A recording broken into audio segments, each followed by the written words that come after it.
Metaverso já se tornou o tipo de tópico que já foi tão falado pela mídia que quando alguém vai falar com a gente já revira os olhos. Mas hoje eu queria discutir um pouco do quais são as implicações e as oportunidades que essa nova ferramenta de interagir com o mundo pode trazer para o seu trabalho e até para a sua vida como um todo. O conceito de metaverso em si não é nada novo, é algo que já remonta desde os tempos de internet criança. Então era basicamente um espaço onde você podia se encontrar virtualmente ao mesmo tempo com seus amigos ou qualquer outra pessoa. Mas o que vem sendo proposto atualmente é uma reformulação dessa ideia com as ferramentas que a gente tem agora. O que a antiga Facebook e a atual Meta está propondo é um conceito mais complexo, amplo e claro, mais lucrativo para eles. Mas, para a gente entender bem o que tudo isso significa, a gente precisa antes pensar nos personagens dessa história. Por exemplo, o aparelho que você está usando nesse momento para assistir esse vídeo, ele, dentre outras várias funções, tem uma interface que permite você navegar nas suas informações, nos seus dados e até na internet. Logo, ele é um meio de interação seu, das suas ideias, do que acontece dentro da sua cabeça, com o mundo aqui fora. Então, se você quer anotar alguma coisa, tirar uma foto, enfim, etc. Ele permite que você mescle essas coisas e crie ideias a partir disso aí. E se você fizer o exercício de imaginar milhares de anos atrás, os hominídeos das cavernas já faziam esse tipo de coisa com a pintura rupestre. Eles já transmitiam o que estava na cabeça deles para um espaço onde podia ser acessado por outras pessoas. E se você avançar mais no tempo, o papel permitiu que a gente fizesse isso de uma forma mais complexa e mais acumulada e conseguisse distribuir para mais gente. E avançando mais ainda no tempo, você tem as primeiras gerações de computadores, que permitiu que a gente escrevesse muito mais rápido e conseguisse compilar ainda mais informação em menos espaço. E avançando mais ainda, você tem a internet, que permitiu que todas essas ideias se conectassem. Então repare bem que a linha que acompanha tudo isso é uma lógica de me conectar com as minhas ideias ou me conectar com os outros a partir das minhas ideias. Seja de uma forma indireta, como seria num livro, onde você lê as ideias de outra pessoa, ou seja de uma forma mais direta, como num chat virtual, que é instantâneo. Tá, mas e daí? E daí que é disso que se trata toda essa ideia de metaverso, da nossa experiência como seres humanos em relação a nós mesmos, em relação aos outros e em relação à nossa comunidade, seja ela a paisagem ou as pessoas que estão às nossas voltas. Calma que tudo vai fazer sentido. Por exemplo, o trabalho, como a gente conhece hoje, inclui atividades como relacionamento com pessoas, monitoramento de dados e interação com máquinas, seja elas digitais ou não. E a gente faz isso indo a estabelecimentos, ou entrando em contato por chat de mensagens, observando ou alimentando fonte de dados, preenchendo formulários, dentro das máquinas ou próximo das máquinas.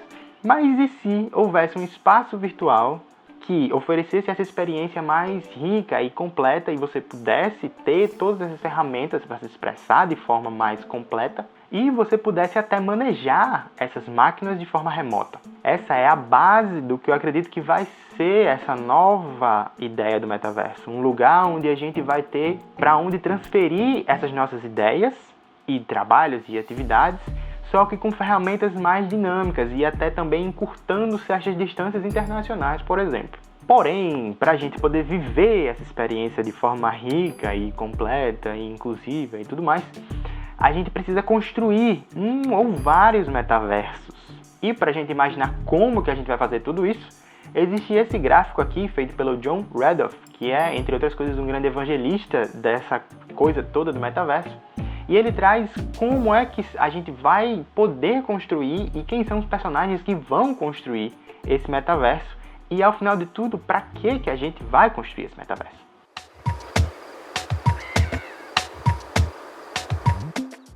Começando pela base, pela infraestrutura de tudo isso. Coisas como poder de processamento, 5G, 6G, placas de vídeo, computação em nuvem e entre outras várias coisas que a gente tem hoje em dia vão ser a base para a gente poder construir e solidificar a estrutura desses metaversos. São ferramentas que no estágio que elas estão hoje, a gente já pode pensar em como é que a gente pode construir tudo isso e como é que elas juntas podem oferecer uma rede de possibilidades.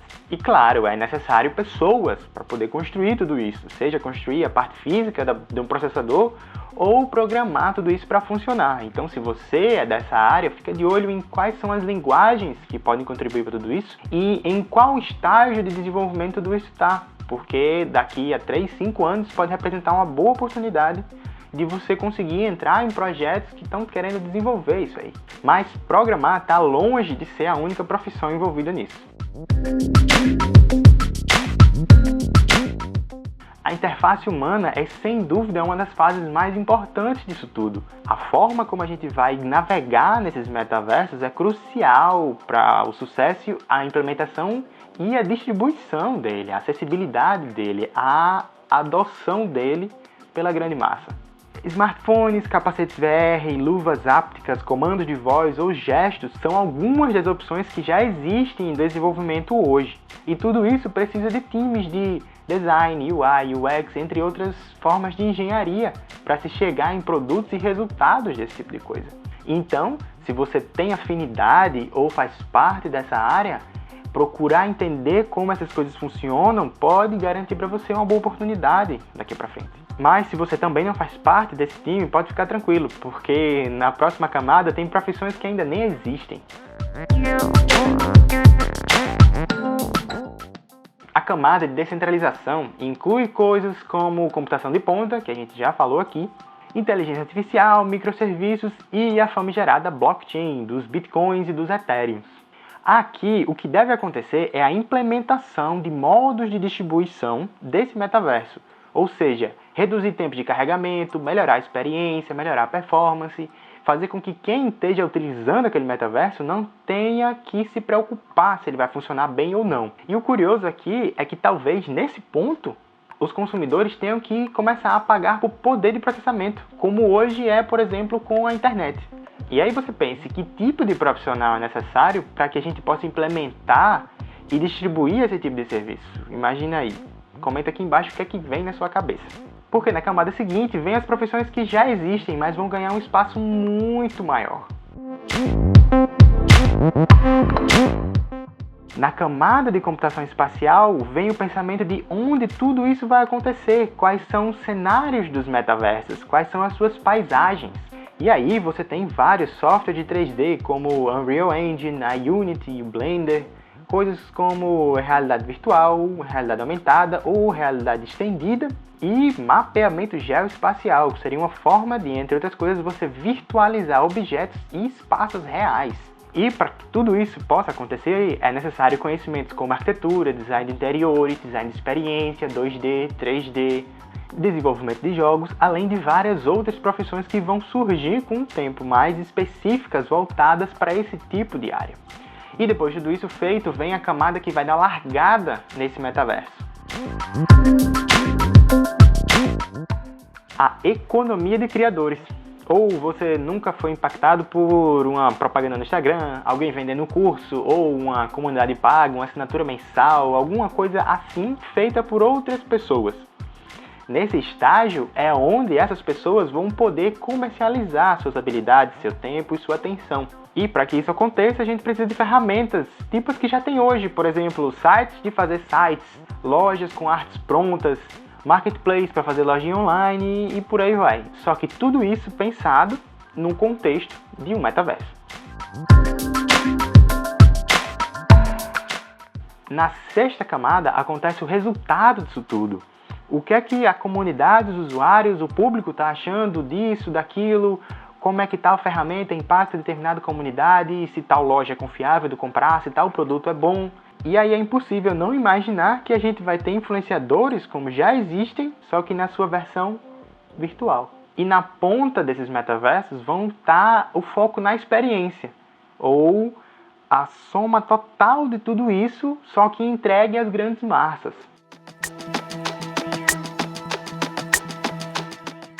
Jogos, eventos esportivos, eventos sociais, shoppings, coisas que a gente já tem hoje, somadas a possibilidades que só podem acontecer dentro de um espaço virtual. E esse é o apogeu dessa ideia de metaverso, um espaço onde a vida vai ganhar novas possibilidades, boas e não tão boas. E onde a gente está hoje nessa coisa toda? Nessa tabela você consegue ver onde estão e quais são as empresas que podem e algumas já estão empenhadas na construção dos metaversos.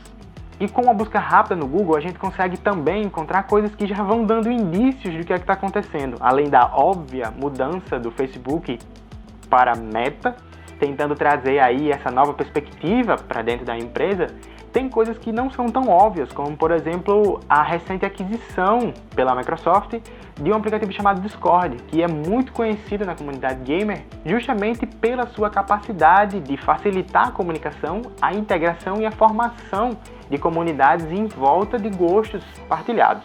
E ainda mais recente, a aquisição da Activision Blizzard, que é uma empresa enorme e já tem uma história longa na produção de jogos e grandes títulos como World of Warcraft, que é um MMORPG que conta com milhões de jogadores ao redor do mundo. Então eles já têm um conhecimento em como é criar universos e manter as pessoas ali dentro. E é difícil acreditar que tudo isso seja simples coincidência ou somente para vender Xbox. Outra notícia relevante é a crescente em vendas no espaço imobiliário virtual. E aí você pode até pensar, como é que a gente bota preço num espaço que é infinito? A ideia das empresas envolvidas nisso é de criar pequenos centros urbanos virtuais, onde pessoas e marcas vão poder promover aquelas experiências que a gente estava falando. E você pode imaginar também coisas como a cópia exata virtual da sua casa, onde você vai poder visualizar como uma reforma ficaria, ou como determinado móvel ficaria naquela sala, naquele quarto. Tudo isso de uma forma muito precisa e simples. E isso também não é tanta novidade, já que empresas como a IKEA já oferecem essa experiência, mas em realidade aumentada. E a lista cresce todos os dias. Mas nem tudo nessa história são flores. Na verdade, poucas coisas são flores. Existem pontos muito importantes que a gente precisa levar em consideração ao pensar toda essa ideia de nova internet, novas experiências e como é que a gente vai fazer tudo isso. O metaverso virtual tem implicações muito pertinentes no universo físico. Por exemplo, para a gente poder construir essas máquinas muito mais potentes que vão permitir que a gente acesse esse metaverso, vai ser necessário, entre outras coisas, muita mineração. E aí você se pergunta de onde esse mineral vai sair, qual é o impacto ambiental dessa mineração, economicamente, como é que isso vai se dar ao redor do mundo. E principalmente, depois disso tudo construído, qual vai ser a demanda energética dessas novas máquinas e qual vai ser a matriz energética que vai oferecer energia para essas máquinas. Essa matriz, ela é sustentável, ela é verde, ela é barata, ela é renovável. Então, não é simplesmente entrar no metaverso e esquecer que o mundo aqui fora existe. Ou a gente vai mesmo viver no filme Jogador Número 1. Essas e inúmeras outras questões são obrigatórias para a gente poder pensar em como a gente vai construir essa ideia que pode mudar os rumos da humanidade, só que sem perder de vista os rumos que a gente deseja para ela. Então, se você é uma pessoa atenta aos futuros da humanidade, inscreva-se aqui para continuar imaginando quais futuros a gente pode ter, sempre de uma forma muito mais criativa. Eu sou Ayrton, forte abraço e a gente se vê na próxima.